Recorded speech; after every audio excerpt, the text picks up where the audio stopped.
এই পিঠাটা বানানো খুবই সোজা, কিন্তু না বানাতে পারলে সবচেয়ে কঠিন পিঠা হচ্ছে চিতই পিঠা। যাই হোক, আজকে নো ফেল একটা রেসিপি আপনাদের সাথে শেয়ার করব, চিতই পিঠার ইনস্ট্যান্ট নো ফেল রেসিপি। আর এই পিঠাটাকেই আজকে আমি দুধ চিতই পিঠা হিসাবে বানিয়েছি।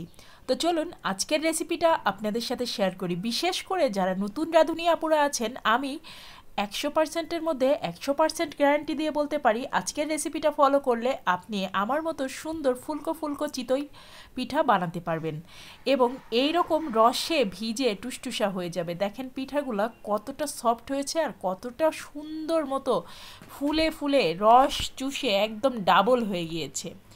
আর এই পিঠাগুলো খেতে এত টেস্টি যে কি বলবো। আর দেখেন কতটা ছিদ্র আর জালিযুক্ত পিঠা হয়েছে। এরকম জালিযুক্ত পিঠা না হলে কিন্তু পিঠাগুলোর ভিতরে শিরা ঢুকে না। পিঠাটা বানানোর জন্য মেজারমেন্ট কাপে 3 কাপ পরিমাণ পোলাও চালের গুঁড়া নিয়েছি আর 1 কাপ পরিমাণ নিয়েছি সিদ্ধ চালের গুঁড়া। সিদ্ধ চালের গুঁড়াটা আপনারা গ্রাইন্ডারে করে ফেলতে পারেন। সিদ্ধ চালটাকে 8-10 ঘন্টা ভিজিয়ে রাখবেন, তারপরে গ্রাইন্ডারে গুঁড়ো করে নিলে খুব সুন্দর গুঁড়ো হয়ে যাবে। আর দিয়ে দিচ্ছি 3 টেবিল চামচ পরিমাণ ময়দা আর স্বাদ অনুসারে লবণ। চিতই পিঠার ব্যাটারটা বানানোর জন্য প্রথমে আমি কুসুম গরম পানি দিচ্ছি, এখানে মেজারমেন্ট কাপে 2 কাপ পরিমাণ। প্রথমে আমি একটা সুন্দর স্টিকি ডো তৈরি করে নিব। তো দেখেন আমি অল্প একটু পানি দিয়ে, মানে মেজারমেন্ট কাপে 2 কাপ পরিমাণ পানি দিয়ে খুব সুন্দর করে মথে একদম স্টিকি একটা ভাব নিয়ে আসবো এই ব্যাটারটার ভিতরে। 10 মিনিট ধরে এটাকে হাত দিয়ে চটকে মথে নিতে হবে। এতে করে এত সুন্দর একটা স্টিকি ভাব চলে আসবে ব্যাটারটার ভিতরে এবং পিঠাগুলো খুব সুন্দর মতো ফুলকো হবে এবং খুব সুন্দর উঠেও যাবে। তো এটাই হচ্ছে মূল রহস্য।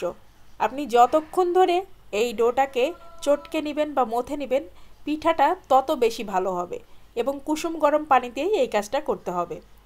তো আমি 10 মিনিট ধরে এই ডোটাকে মথে নিয়েছি আর দেখেন এখন কতটা স্টিকি একটা ভাব চলে এসেছে।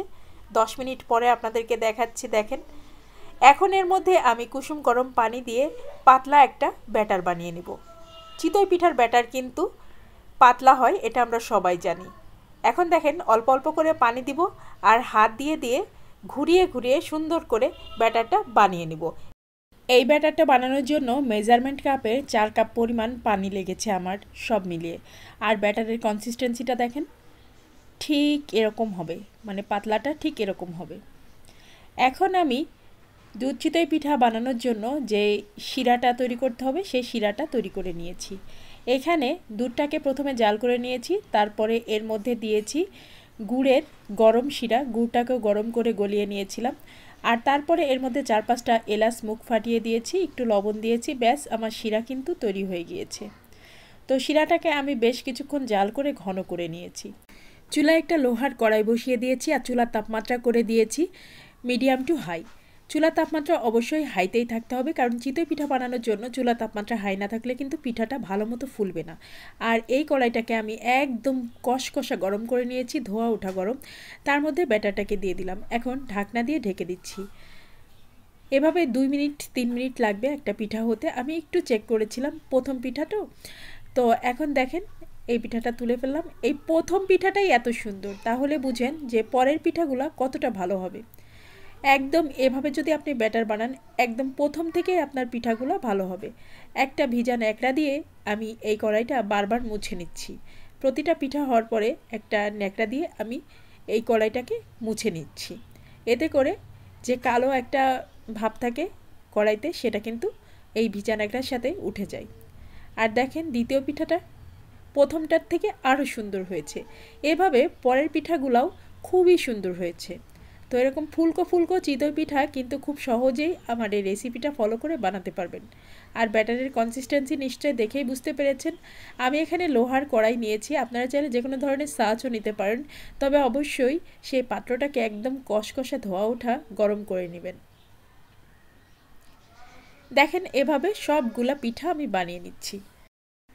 চিতই পিঠাগুলো কতটা ফুলকো হয়েছে দেখে নিশ্চয় বুঝতে পারছেন, আর কতটা ছিদ্রযুক্ত হয়েছে সেটা আমি একটু পরে আপনাদেরকে ভেঙে দেখাবো। আর দেখেন এই যে শিরাটা আমি তৈরি করে রেখেছিলাম খেজুরের গুড় আর দুধের, সেই শিরাটাকে আমি ঢেকে রেখেছিলাম যেন শিরাটা গরম থাকে। আর এর মধ্যে আমি পিঠাগুলোকে এখন ভিজিয়ে দিচ্ছি। তো এভাবে করেই আপনারা দুধ চিতই পিঠাটা বানিয়ে নিতে পারেন।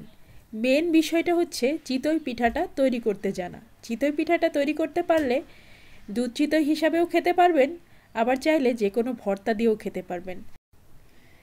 এখন আমি আরও এক ব্যাচ পিঠা নিয়ে চলে আসছি।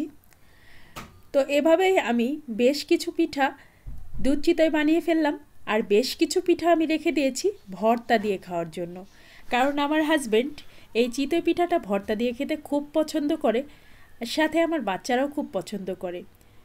আর এই দুধ চিতই পিঠাটা আমার হাজব্যান্ডের যেমন প্রিয় একটা পিঠা, আমার বাচ্চাদেরও তেমন খুব প্রিয় পিঠা। একটা চামচ দিয়ে আমি পিঠাগুলোকে শিরার মধ্যে ডুবিয়ে দিচ্ছিলাম, এতে করে সুন্দর মতো শিরা সার্ভ করে নিতে পারবে। এখন আমি একটা পিঠা আপনাদেরকে ভেঙে দেখাচ্ছি, দেখেন কতটা ছিদ্রযুক্ত হয়েছে পিঠাগুলো। প্রতিটা পিঠা এত সুন্দর হয়েছে, একটা পিঠার থেকে আরেকটা পিঠা যেন আরও সুন্দর হয়েছে। তো এরকম সুন্দর পিঠা বানানোর জন্য অবশ্যই এই রেসিপিটা ফলো করবেন, আর এভাবে এই রেসিপি ফলো করে পিঠা বানালে আপনার পিঠা হবেই। একেবারে নো ফেল পিঠার রেসিপি এটা। আর সারা রাত ভিজিয়ে রাখার পরে পিঠাগুলো দেখতে আসলে কীরকম হলো সেটা একটু পরেই আপনাদেরকে দেখাচ্ছি। দেখেন সারা রাত ভিজিয়ে রাখার পরে পিঠাগুলো এক একটা ডাবল সাইজ হয়ে গিয়েছে। এত সুন্দর রস ছোপ করেছে পিঠাগুলা, একদম প্রতিটা পিঠার সাইজ ডাবল হয়ে গিয়েছে। শীতকালে পিঠা খাওয়াটা বাঙালিদের একটা ঐতিহ্যের মধ্যে পড়ে। আমরা বাঙালিরা ভোজন প্রিয়, বিভিন্ন রকম পিঠা খেতে খুব পছন্দ করি, আর শীতের মধ্যেই না বিভিন্ন রকম পিঠা খেতে বেশি ভালো লাগে। আর এই দুধ চিতই পিঠাটা আমাদের গ্রাম বাংলার একটা ঐতিহ্য। আর এই পিঠাটা বানানো সত্যি খুব সোজা, বাট না জানলে এই পিঠাটা হচ্ছে সবচেয়ে কঠিন পিঠা। একটু যদি ব্যাটারটা উল্টাপাল্টা হয়ে যায় তাহলে কিন্তু আর এই পিঠা হয় না। তো সেক্ষেত্রে ব্যাটারটা সবচেয়ে সুন্দর করে বানাতে হবে, আর কীভাবে বানাতে হবে সেটা তো দেখিয়েই দিলাম। আজকের ভিডিওটা ভালো লাগলে অবশ্যই like, share and subscribe my channel and follow my Facebook page গৃহর সুখন। আর যারা অলরেডি আমার চ্যানেলটা সাবস্ক্রাইব করেছেন, চ্যানেলের সঙ্গেই রয়েছেন, তাদেরকে জানাচ্ছি অসংখ্য অসংখ্য ধন্যবাদ চ্যানেলটা সাবস্ক্রাইব করে চ্যানেলের সঙ্গেই থাকার জন্য। আর আজকের এই দুধ চিতই পিঠাটা অবশ্যই ট্রাই করবেন। শীতের মধ্যে পিঠা খেতে সবারই ভালো লাগে, আর বাসার সবাইকে এরকম সুন্দর পিঠা বানিয়ে খাওয়ালে বাসার সবাই কিন্তু খুব প্রশংসা করবে আপনার। আর যারা নতুন রাঁধুনি আপুরা আছেন তারা তো অবশ্যই ট্রাই করবেন, এটা একেবারে নো ফেল রেসিপি, আপনি একদম সুন্দর মতো বানাতে পারবেন। আর আমি যেভাবে বানাতে বলেছি ওভাবেই বানাবেন। আর যাই হোক, আজকে আমি এখানে পোলাও চালের গুঁড়া ইউজ করেছি, এতে করে খুব সুন্দর একটা ফ্লেভার আসে পিঠাতে। তো আপনাদের কাছে যদি পোলাও চালের গুঁড়াটা না থাকে তাহলে আপনারা আতপ চালের গুঁড়াটা ইউজ করতে পারেন। তবে পোলাও চালের গুঁড়াটা নিলে যেটা হবে, খুব শাহি একটা ফ্লেভার আসবে পিঠাতে, যেটা কিন্তু আতপ চালের গুঁড়া দিয়ে বানালে ওই ফ্লেভারটা আপনি পাবেন না। তাই সুন্দর একটা শাহি ফ্লেভার পেতে চাইলে অবশ্যই পোলাও চালের গুঁড়াটা দিয়েই পিঠাটা বানাবেন। আর পোলাও চাল গুঁড়ো করাটা কিন্তু কোনো ব্যাপার না, আপনি পোলাও চাল ভিজিয়ে জাস্ট 10 মিনিট পানিতে রেখে তারপর পানিটা ঝরিয়ে নিয়ে যেখানে গুঁড়া করে সেখানে নিয়ে গেলেই গুঁড়া করে নিয়ে আসতে পারবেন। আজকের মতো ভিডিওটা শেষ করব। সবাই ভালো থাকবেন, সুস্থ থাকবেন, নিরাপদে থাকবেন। আমার পরিবারের জন্য, আমার বাচ্চাদের জন্য সবাই দোয়া করবেন। আর দোয়া করবেন আমি যেন আপনাদের জন্য সুন্দর সুন্দর কন্টেন্ট তৈরি করতে পারি এবং সুন্দর সুন্দর কন্টেন্ট আপনাদের উপহার দিতে পারি। আজকের মতো আল্লাহ হাফিজ।